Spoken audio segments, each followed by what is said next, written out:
सीतापति रघुवीर। प्रेम से बोले सदगुरुदेव भगवान की जय। आइए आप लोगों के बीच एक निर्गुण भजन भेज रहा हूं। हमें आशा नहीं पूर्ण विश्वास है कि आप लोग जरूर पसंद करेंगे। अगर पसंद आ जाए तो चैनल को लाइक, सब्सक्राइब, शेयर, कमेंट जरूर करें और कमेंट में अपना राय बताएं कि कैसा लगा।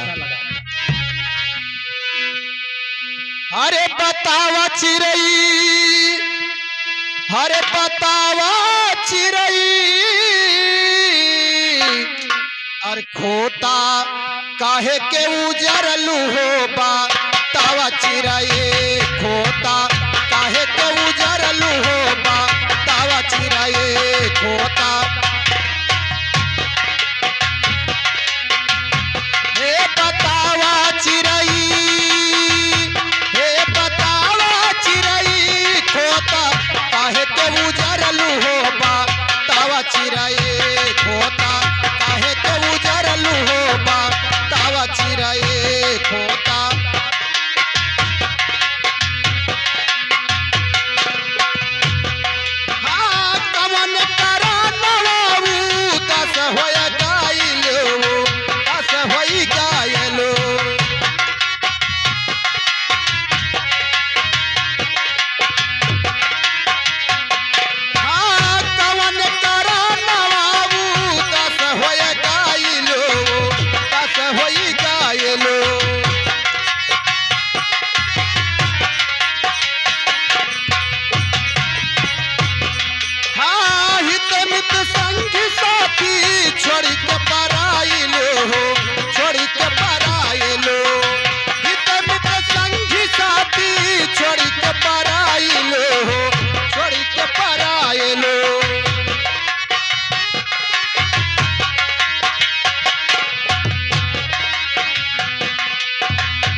आई है।